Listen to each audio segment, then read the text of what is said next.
Nuestra conferencista de hoy es la profesora Ángela Calvo, es doctora de la Universidad Javeriana, doctora en filosofía, y ha estado varias veces como investigadora en el River College en Londres, y es quizás, pienso yo, una de las personas que más ha estudiado a Hume en profundidad.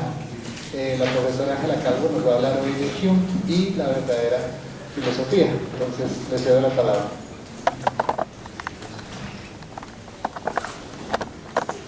Si se oye sin internet.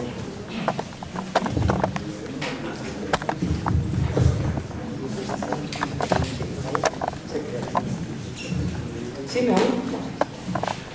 Bueno, en primer lugar quiero agradecer a la Universidad Nacional y en particular al profesor Gonzalo Serrano por dos cosas: por haber programado, y con Ignacio también, un curso sobre Hume. Hasta donde llega mi noticia, es la primera vez que en Colombia se hace una cuestión dedicada exclusivamente a Hume. Creo que estábamos en mora, era una buena ocasión los 300 años. Y en segundo lugar, por haberme incluido en la programación. Es para mí un honor estar participando en este grupo de trabajo. La propuesta que tengo para la conferencia es un poco lo que hice para mi tesis doctoral. Es un problema, digamos, que ha sido poco tratado en la literatura especializada.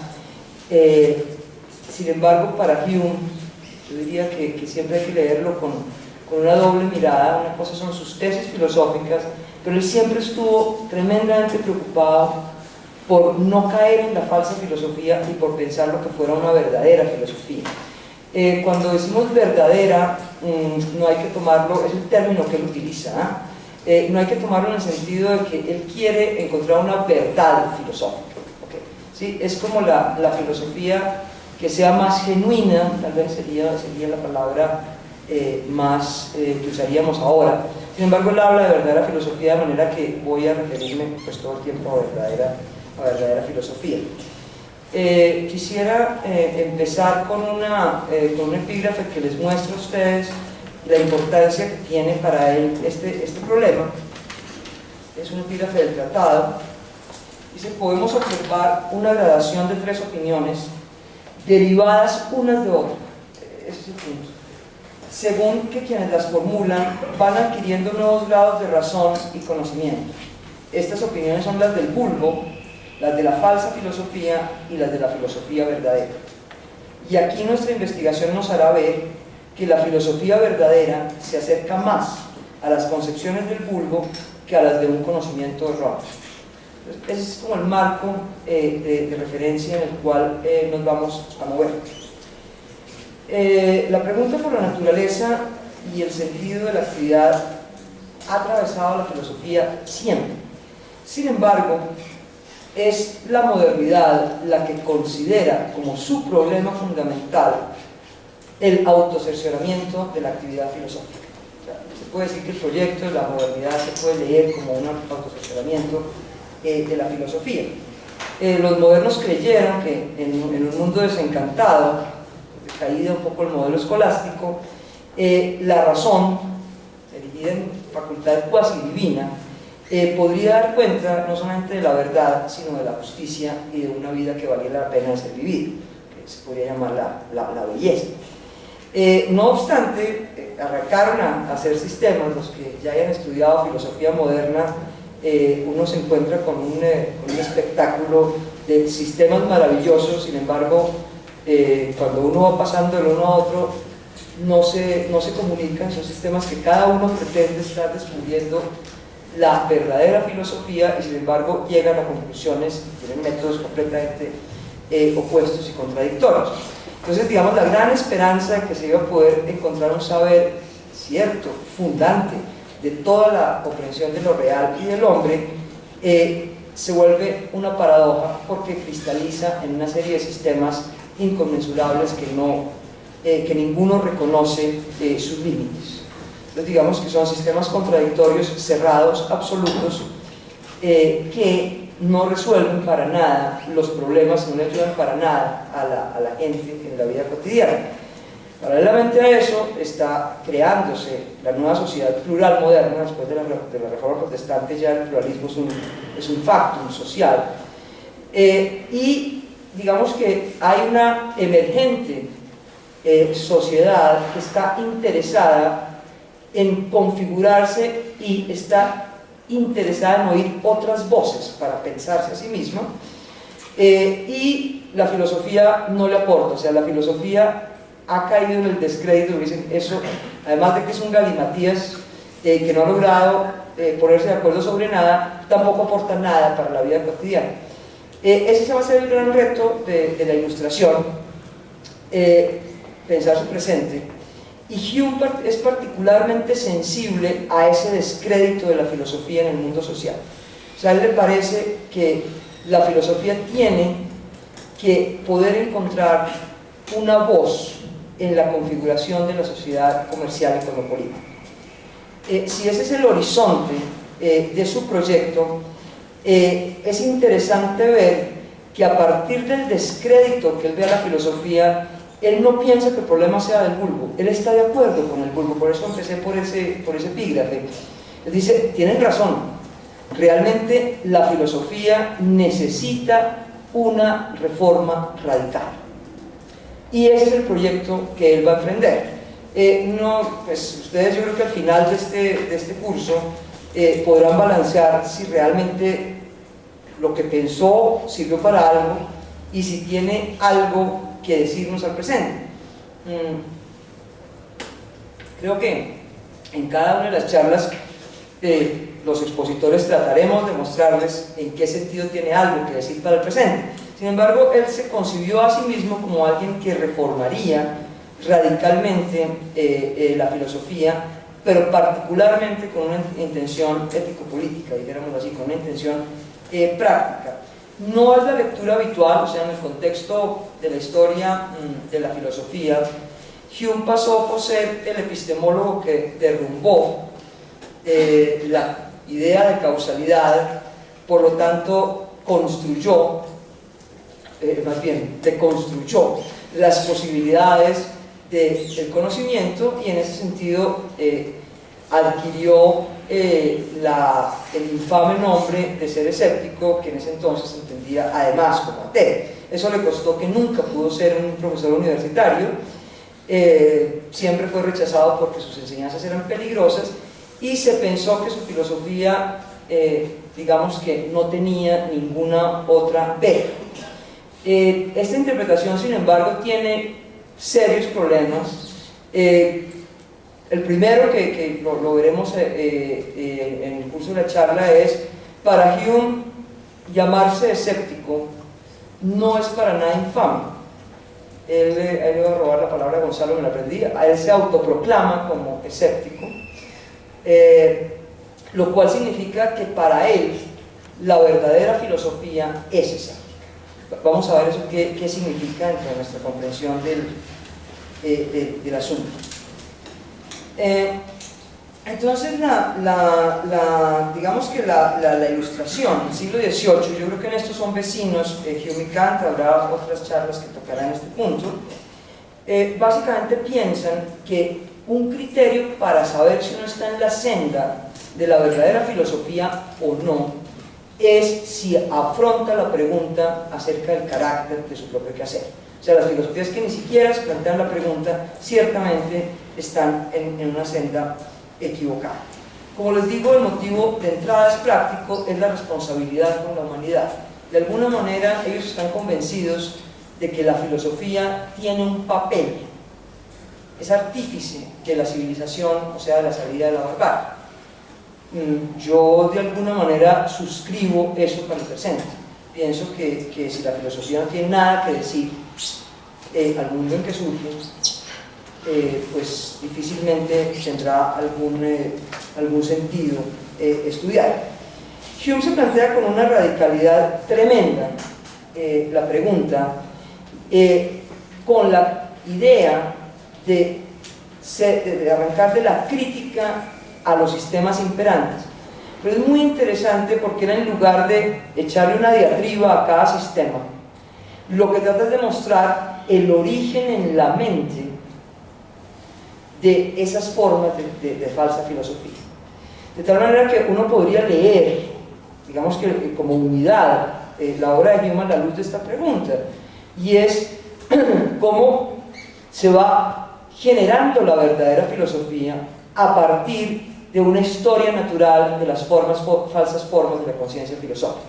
Entonces, así como, esa es una de las tesis que voy a sostener, así como él organiza una fenomenología de la mente, y eso es la ciencia de la naturaleza humana, igualmente podríamos decir que con la otra lente lo que uno ve es que está planteando una fenomenología de la conciencia filosófica. Uno puede ascribirle a esto simplemente un carácter descriptivo, como han hecho muchos. Yo pienso, con otros, que esto tiene un carácter normativo. Es decir, de alguna manera este camino de crítica a la falsa filosofía y de buscar que surja la verdadera filosofía es un camino que él piensa que todos podríamos hacer y que deberíamos hacerlo si queremos pensar en una sociedad cosmopolita y tolerante, que es como el modelo del momento. La fundamental cuestión de Hume para pensar en el origen de la falsa filosofía tiene que ver con una pretensión que la mente tiene, y es que la mente empieza a investigar en cualquier área, y hay un momento en que la vanidad le hace atemorizarse frente a la ignorancia y frente al límite. Entonces eso es lo que él llamaría la ibris.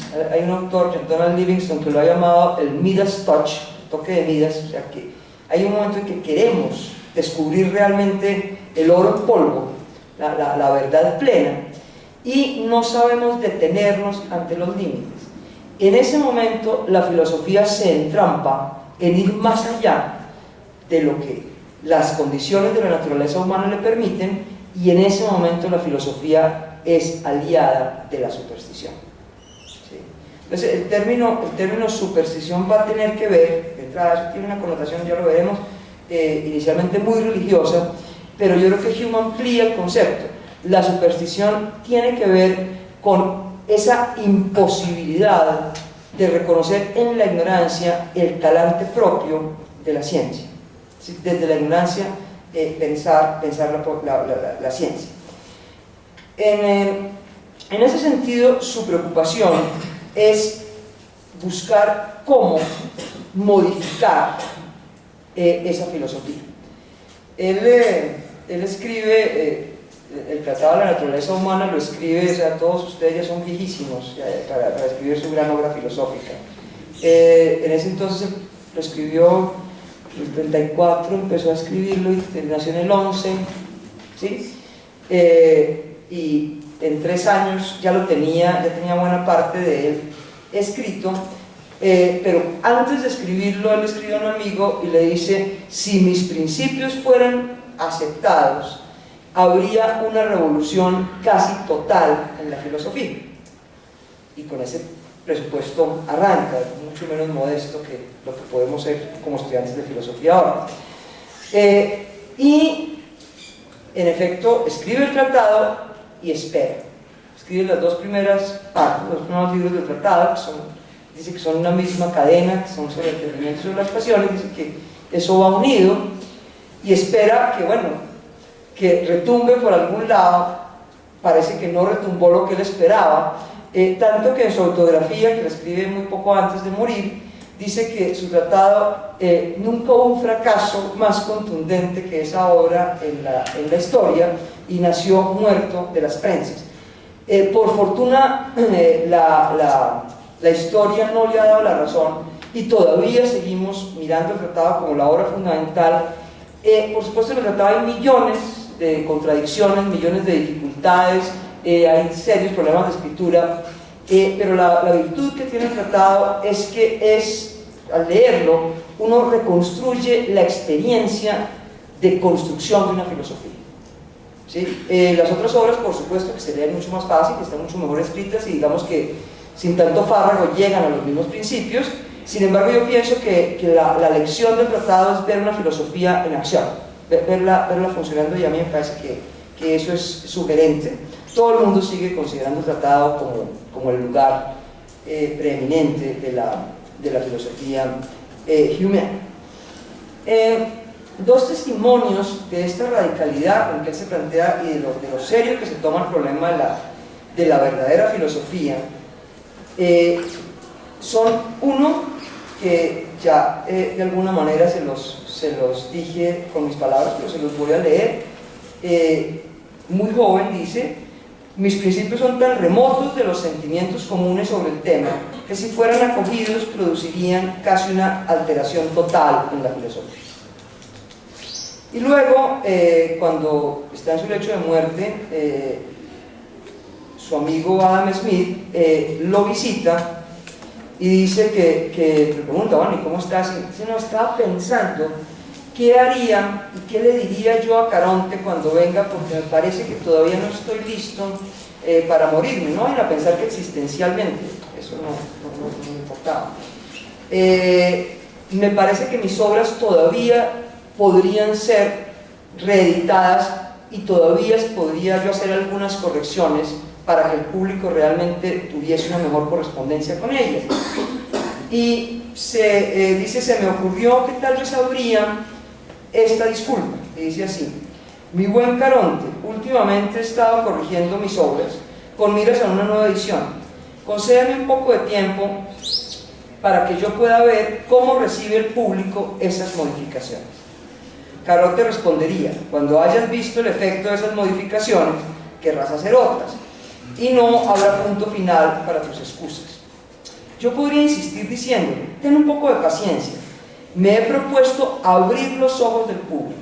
Si me concedes algunos años, acaso tenga la satisfacción de presenciar el derrumbamiento de alguno de los sistemas de superstición que hoy todavía prevalece. Creo que hay que suscribir al presente esa misma afirmación. Mas Caronte perdería entonces toda su moderación y compostura y le diría: eso no ocurrirá ni en un centenar de años. Sube a la barca ahora mismo. Entonces ahí ven ustedes el talante y la obsesión que tiene Hume por una filosofía que logre una correspondencia con el público lector. O sea, él es muy consciente de que si sus obras no son leídas, su filosofía ha sido de alguna manera inútil, y no culpa al público de eso, sino se culpa a sí mismo. O sea, hay que escribir filosofía. No sé si los contemporáneos franceses les sería útil leer un poquito a Hume. Si la filosofía no se entiende y si la filosofía no genera, digamos que, opinión, la filosofía no sirve para nada.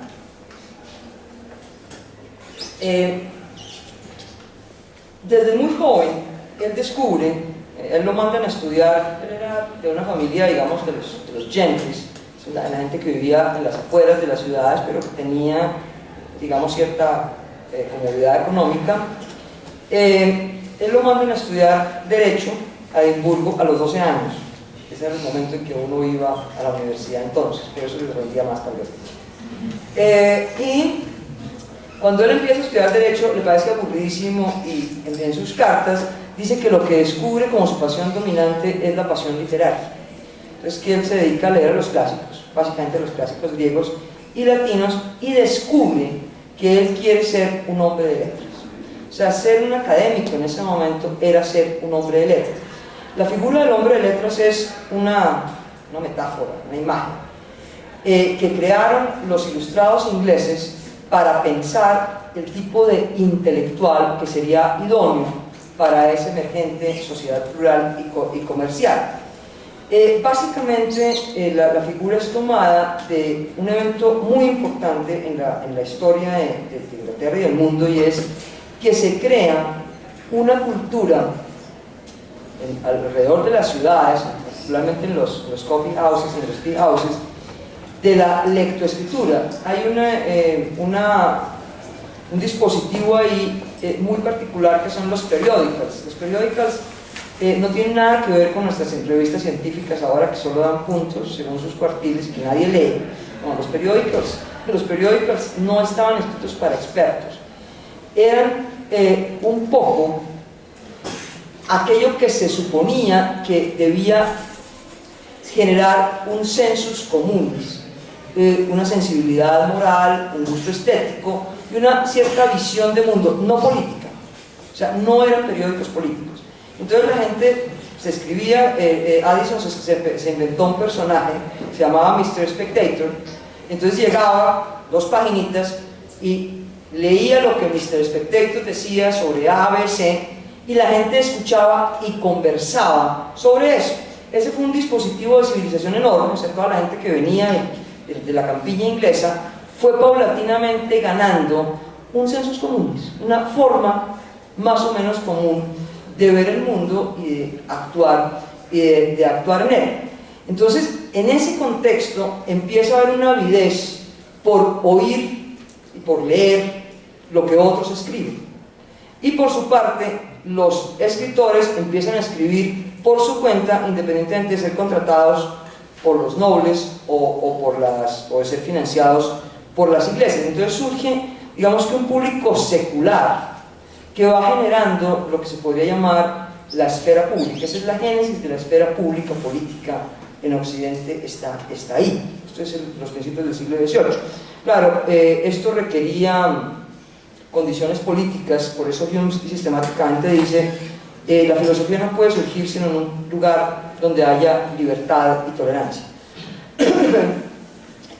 A partir de lo que se conoce como la Revolución Gloriosa, que es 1688, de revolución no tuvo nada, no hubo ni una gota de sangre, pero digamos que es cuando la pelea entre católicos y protestantes se salda porque traen a un Hanover, Guillermo de Orange, lo traen y le dicen: ¿usted por qué no se hace rey de Inglaterra? Tenía sus raíces por allá, que lo conectaban con las dinastías inglesas, con una condición, y es que no se meta mucho, respete el parlamento y procure generar tolerancia. El tipo no se podía meter mucho porque no sabía inglés, y nunca aprendió propiamente inglés, lo cual fue ventajosísimo porque entonces el parlamento recuperó todo lo que los estuardos les habían, los radicalismos de un lado y del otro, los estuardos católicos y el Cromwell y el puritanismo.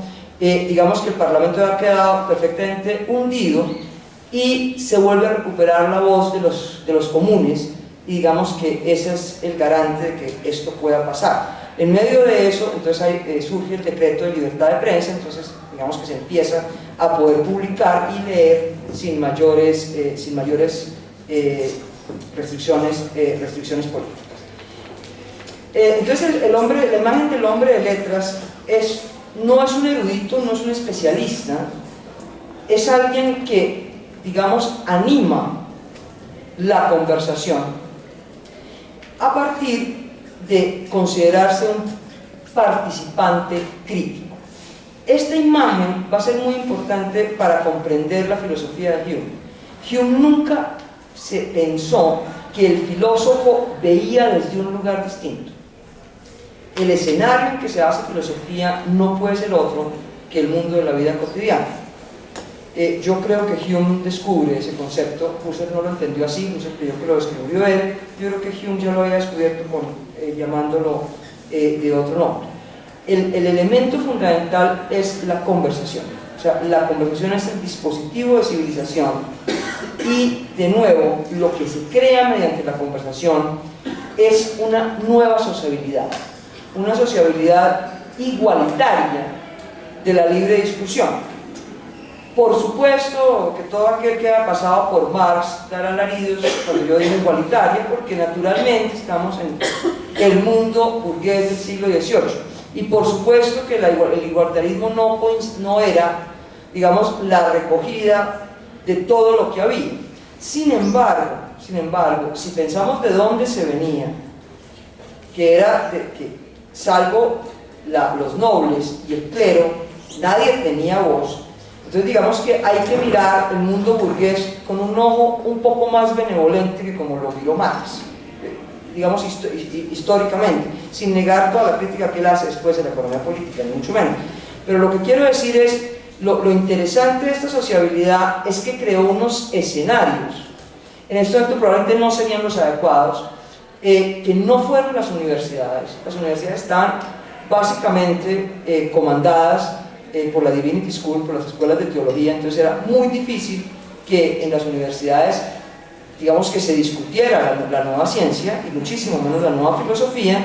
Entonces se crearon lo que se llamaban los clubes ingleses, que todavía existen, ¿no? Es una institución, digamos que un poco elitista, si se quiere, y un poco caduca, sin embargo representan algo muy importante, y es que en esos escenarios se gestó una cultura cosmopolita, de la libre discusión y de la conversación.